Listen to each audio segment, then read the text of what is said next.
A senior vice president at a film production company in Culver City, California, walked past a man mopping the hallway outside the fourth-floor conference room and told him he needed to move faster.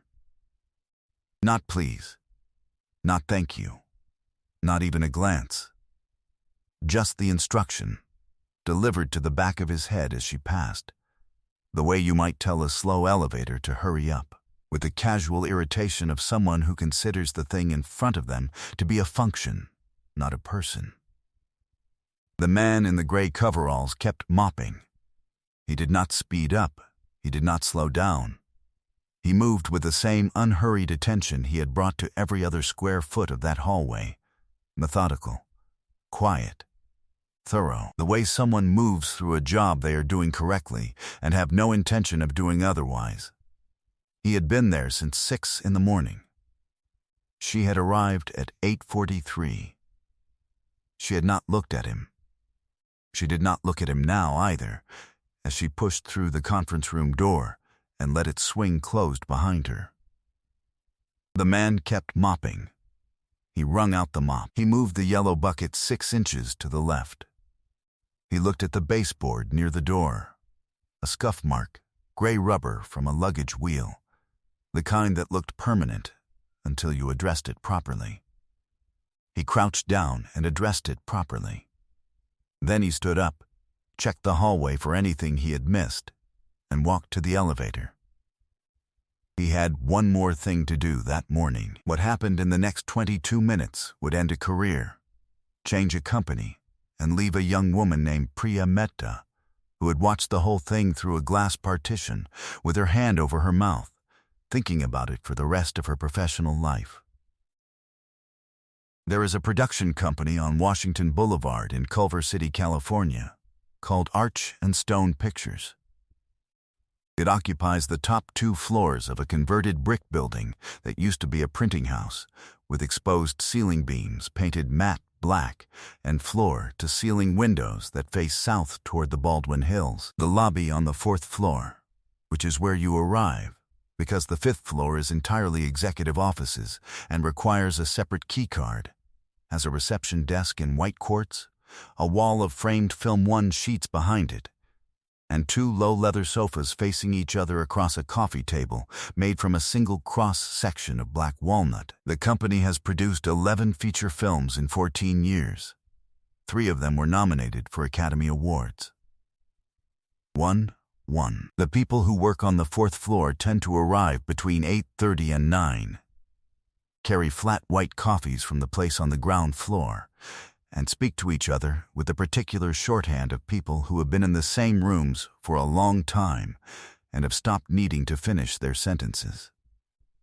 The 5th floor is quieter. The people who work on the 5th floor have offices with doors that close.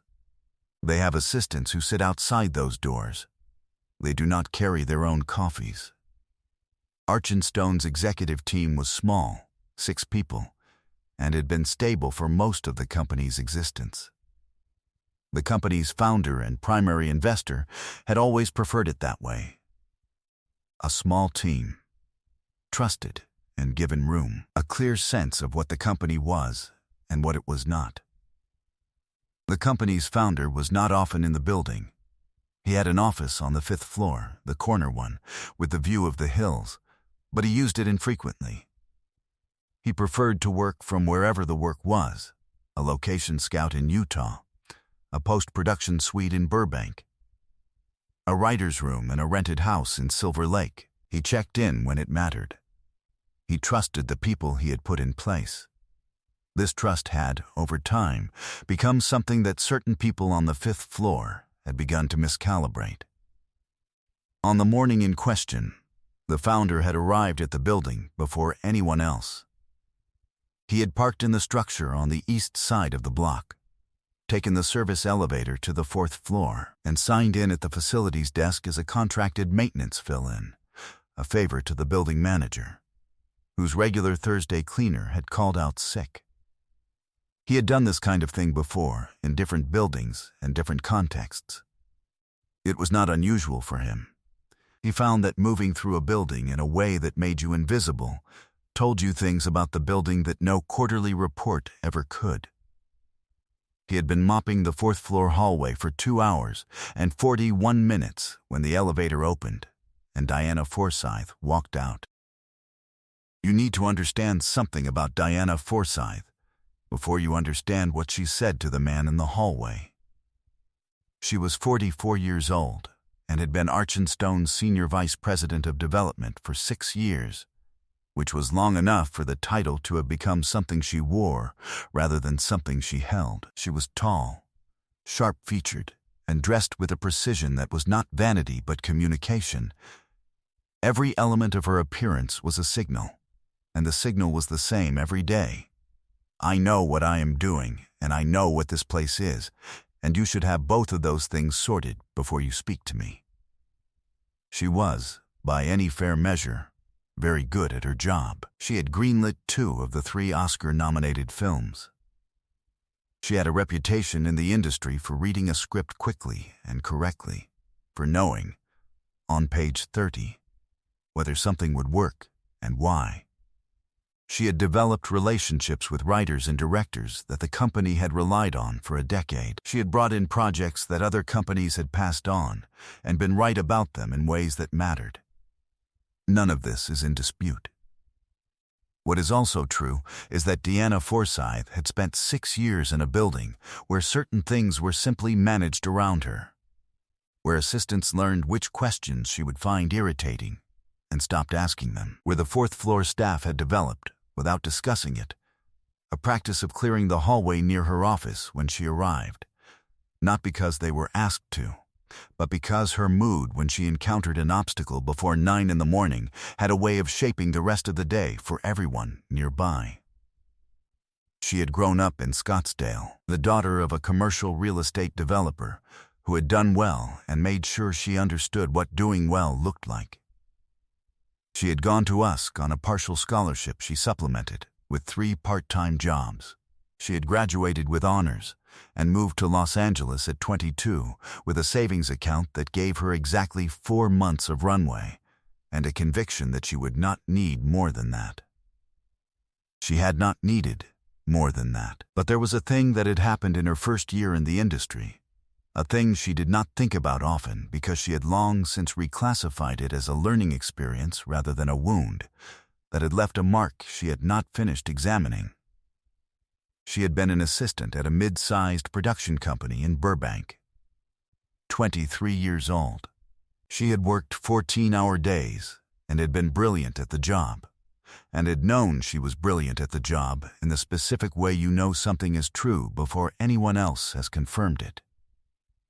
One morning, she had been asked by a senior producer to handle a scheduling conflict.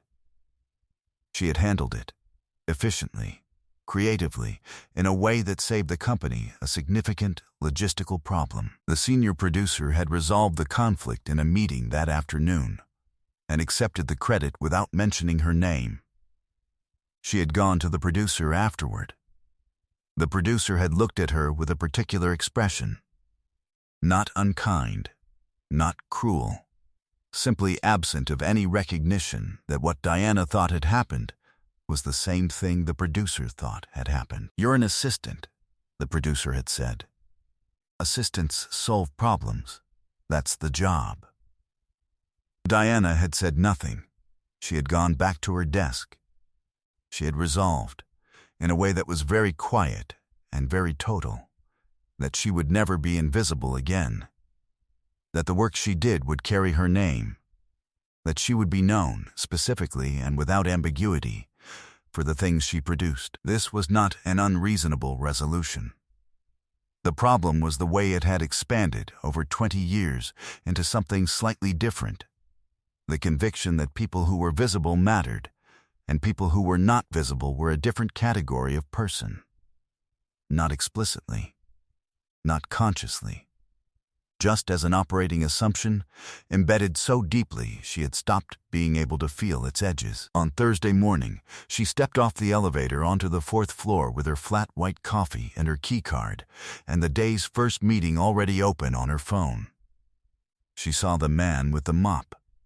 She did not see the man with the mop. She saw an obstacle in her hallway, and the solution to the obstacle was simple. "Move faster," she said, to the back of his head as she passed, and pushed through the conference room door. The conference room at Arch and Stone had glass walls on two sides, one facing the hallway, one facing the open-plan fourth-floor workspace.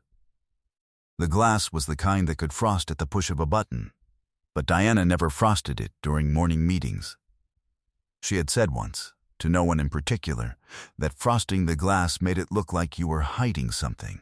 Priya Mehta was 27 years old and had been Diana's development assistant for 14 months. She sat at her desk outside the conference room with a view through both panes of glass, the hallway on one side, the room on the other, and she had seen everything. She had seen the man with the mop. She had seen Diana pass him. She had seen his face in the moment after the instruction. Not angry, not startled, just still. In the way a person is still when something has landed that they have already decided not to carry. And she had seen him look up, briefly, toward the conference room glass. She did not know who he was. She had been at the company for 14 months and had never met the founder in person. She had seen photographs. She had heard his name in meetings the way you hear the name of someone who shapes the room without being in it. But she had not made the connection. Not yet, because the man in the gray coveralls with the mop was not where you expected to find the person whose name was on the building's lease. She was still thinking about his face when her desk phone rang. "Priya." The voice was warm, unhurried, slightly unfamiliar. "Yes? Is Diana in the conference room? She just went in. Her 9 o'clock starts in 4 minutes. I know. Will you let her know I need 5 minutes before she starts? Tell her it's about the Meridian Slate review." A pause. "Who should I say is calling?" A beat. "Tell her it's the man from the hallway." Priya sat very still for a moment. Then she stood up and walked to the conference room door and knocked. Diana looked up from her phone when Priya knocked. The man from the hallway had not registered as a sentence with meaning. Priya had related exactly as given, and Diana's face had done something brief and involuntary, a flicker of recalibration, before settling back into its professional surface. "Send him in," she said. The man came in still wearing the gray coveralls. He had left the mop and bucket in the supply closet at the end of the hall. He had washed his hands in the facility's bathroom. He was carrying a manila folder. He sat down across from Diana at the conference table. She looked at him. He had a patient face, the face of someone who was not in a hurry and had not been in a hurry all morning and was not planning to be in a hurry now. "I don't think we've met formally," he said. "I'm Keanu." The room did not change, but something in Diana Forsythe's face changed. It changed the way a structure changes when one load-bearing element shifts, not dramatically, not all at once, but in a way that everything above it registers immediately and cannot unregister. "Keanu Reeves," she said. Yes, a silence that was only 3 seconds but felt considerably longer. "You were in the hallway," she said. "I was. This morning. Since 6. Diana set her phone face down on the table. She was a person who had built 20 years of composure, and the composure was still there, but it was doing visible work now in a way it did not usually need to do. "I didn't recognize you," she said. "No," I said. She stopped. "You told me to move faster," he said. He said it without edge, as a plain fact. "I know." The fourth-floor workspace was visible through the glass wall. 3 people had arrived in the past 4 minutes and were at their desks, and one of them, a development coordinator named Marcus, who had been with the company for 3 years, had looked up when Keanu walked into the conference room and had not looked back down. "The Meridian Slate review," Diana said. She was trying to find the shape of the conversation. "You wanted to discuss. That's not why I came up," he said. She looked at him. "I wanted to have a conversation with you," he said, "about this morning. Before it becomes something it doesn't need to be." Diana looked at the manila folder on the table. "What's in that?" He looked at it. "A personnel review," he said. "I asked HR to prepare it last week, before today, for a different reason." He did not open it. He left it on the table between them. "I'd rather not use it if we don't need to." The conversation in the conference room was visible to everyone on the 4th floor who cared to look. Several people cared to look. Marcus had turned fully in his chair. The woman at the corner desk, a story editor named Julia, had taken off her headphones. Diana Forsyth was not a person who fell apart. She had handled worse rooms than this. She had been in negotiations where the other side had every advantage, and she had stayed precise and controlled until she found the angle. But the angle here was not something she could find from the position she was currently in. Because the position she was currently in was this. She had, on camera, there were cameras on the 4th floor. She was aware of this. Everyone was aware of this.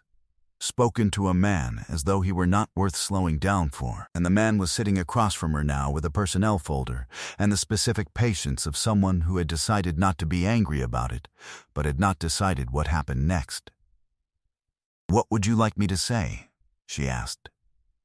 It was a genuine question, not defensive, not strategic.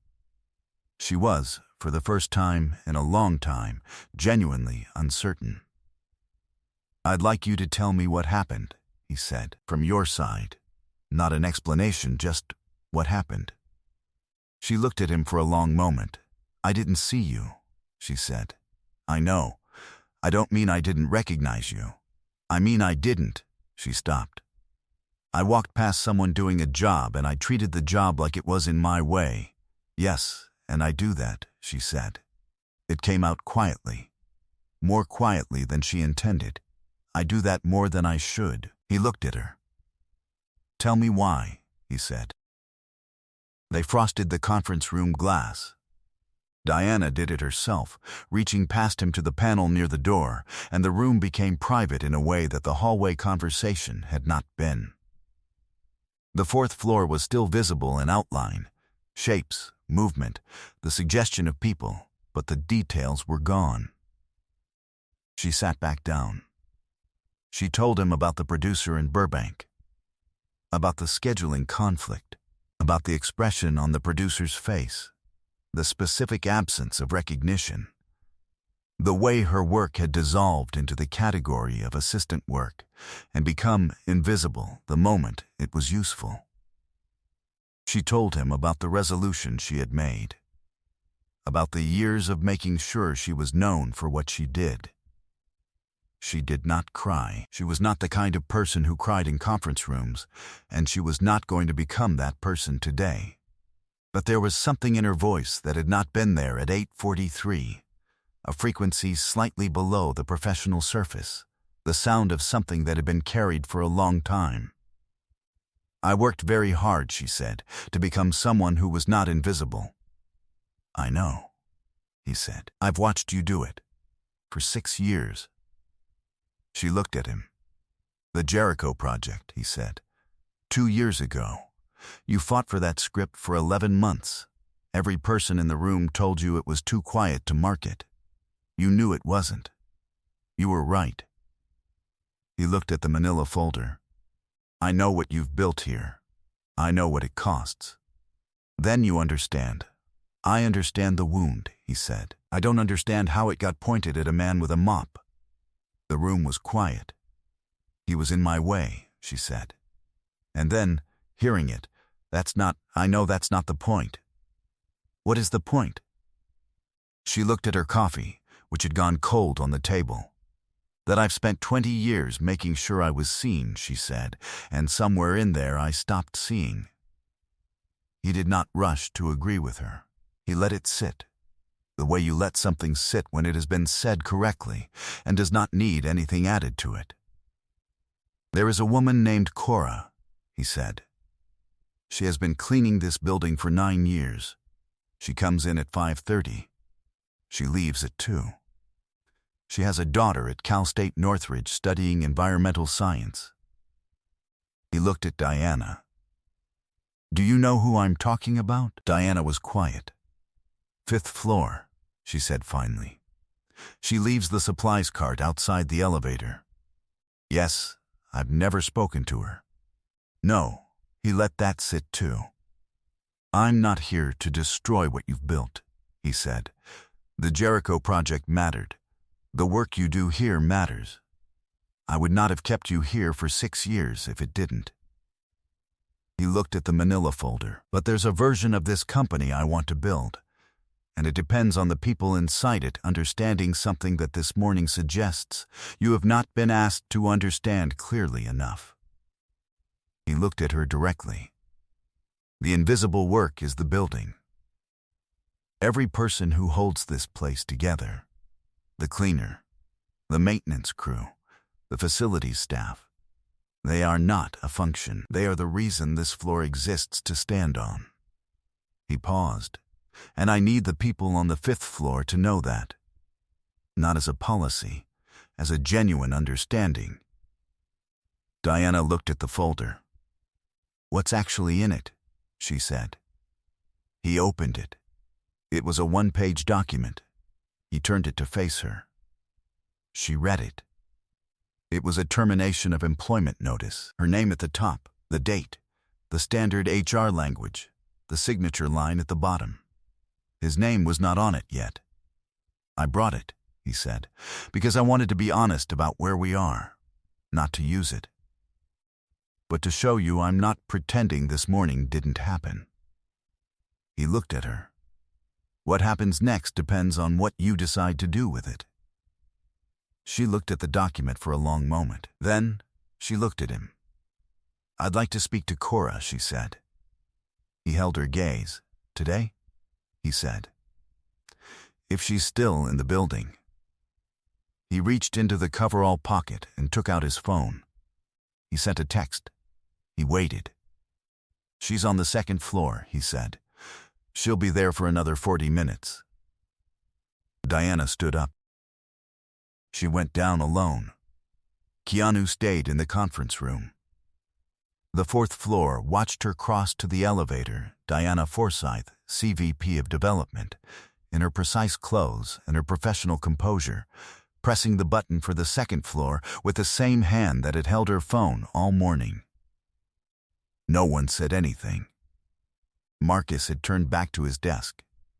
Julia had put her headphones back on. But something in the room had changed in the way rooms change when they have witnessed something real and are still processing it. Priya watched the elevator close. She looked at the conference room. The glass was still frosted. She sat down at her desk. She had been at this job for 14 months, and she had spent a significant portion of that time being very careful about what she said. Careful about what she reacted to visibly. Careful about the many small moments in which Diana had said something or done something that Priya had absorbed and filed and not addressed. Because the calculus of being 27 and new and not yet established told her that addressing it was a cost she could not yet afford. She thought about that now, sitting at her desk outside a frosted conference room. She thought about the man in the hallway this morning. The way he had kept mopping after Diana passed him. Not performing patience, just continuing, doing the work correctly regardless of whether anyone was watching or anyone cared. She thought about the kind of person that required you to be. On the 2nd floor, Diana Forsyth found a woman named Cora Delgado pushing a supplies cart down the corridor. 61 years old. Compact and sure in her movements, the way people are sure when they have been doing something for a long time and have stopped needing to think about it. Diana said her name. Cora stopped. I work on the 5th floor, Diana said. I've been here 6 years. I don't think I've ever introduced myself. Cora looked at her with an expression that was carefully neutral.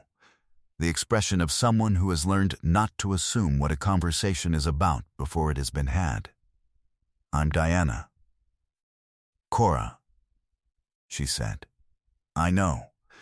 I'm sorry it took me 6 years to know that. She looked at the corridor, the clean floor, the straight-lined cart, the building that ran correctly because of the work of people like Cora at 5:30 every morning. I wanted to say thank you, and I wanted to say I'm sorry for every morning I walked past you without saying it. Cora was quiet for a moment. She looked at Diana with a different expression than the neutral one. Not warmer exactly, more open. You're the film one, she said. 5th floor. You wear the gray coat in winter. Yes, my daughter wants to work in film, Cora said. She's at Cal State Northridge, environmental science, but she wants to write. Diana looked at her. Tell her to send me her work, she said. She reached into her coat pocket and produced a card. My direct email, not the assistant line. Mine, Cora took the card.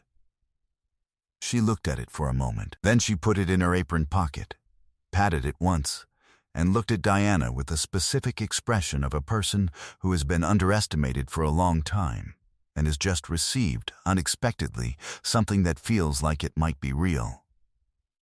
I'll tell her, she said. Diana came back to the 4th floor. Keanu was standing in the hallway outside the conference room, not waiting exactly, just standing, the way he had stood in the hallway all morning, at ease, unhurried, present. She stopped in front of him. He looked at her. He was still in the coveralls. The folder, she said. What about it? I'd like you to keep it unsigned. He looked at her steadily. Tell me why, he said. Because I want to do something with what happened this morning, she said. Something real. Not because I'm trying to save my job. Because I think I've been running a version of myself that's missing something important, and I'd rather know that now than not know it. He looked at her for a long moment. He did not say yes immediately. He held it for a beat, the way you hold something when you want to be sure you are reading it correctly. Then he said, All right. He picked up the mop from where he had leaned it against the wall. He walked back to the supply closet. He returned the equipment, signed out at the facilities desk, and left the building through the service exit on the south side. He drove back to whatever he had been doing before Thursday. He did not tell anyone what had happened. He did not expect anyone to. The story, such as it was no longer his. In the months that followed, Diana Forsyth did 3 specific things. The first, she introduced herself to every member of the building's facilities and maintenance staff by name. Not in a group email, not in a company-wide memo, in person, in the hallways and the service corridors and the lobby at 5:30 one Thursday morning when she came in early specifically to be there when the day shift arrived. She shook hands. She learned names. She wrote them in a small notebook she kept in her coat pocket, and she reviewed them until she did not need the notebook. The second, she created a development mentorship for non-industry candidates, people outside the traditional pipeline, recommended by staff at any level of the company. The first cohort, 6 months later, included 3 people. One of them was Cora Delgado's daughter, Isabel, whose spec pilot about a family of wildland firefighters in the San Bernardino Mountains Diana had read in 40 minutes and immediately forwarded to 2 directors she trusted. The third was smaller and harder to see from the outside, but it was the one that mattered most. She started leaving the conference room glass unfrosted when she had difficult conversations. She had said once that frosting the glass made it look like you were hiding something. She had been right about that. She just had not applied it far enough. Word got around. the way word gets around in buildings about what had happened on the 4th floor that Thursday. Nobody knew the full story. The version that circulated was abbreviated and slightly wrong in the details, but essentially correct in the shape. A man had been cleaning the hallway. She had been unkind. He had turned out to be someone important. What did not circulate, because Priya Mehta did not tell it, was the part she had witnessed through the conference room glass. Diana Forsyth going down to the 2nd floor alone, the way she had come back, the way she had stood in the hallway and said what she said. Priya had kept that part. She had kept it because it was the part that had changed something for her too. Not the revelation, not the folder, not the reversal, but the going down alone. The choosing to do it without an audience, without it being required. She had been keeping score, in the way assistants learn to keep score, of every moment Diana had been unkind to someone invisible. She had a long list. The going down alone was the first entry on a different list. It was, she thought, the harder list to make. 3 years later, Priya was a development executive at a company in Santa Monica. She was 29 years old and had an assistant of her own, a 23-year-old named Devin, who was brilliant and knew it, and was still figuring out what that meant. On Devin's first week, Priya had told him one thing. "Every person in this building is doing something real," she said. "Learn their names before you learn the titles." Devin had looked at her. "All of them? Start with the people who are there before you arrive," she said. "Work outward from there." He had done it. It had taken him 6 weeks. He had a slightly crumpled list in his desk drawer with 31 names on it, with small notes beside each one.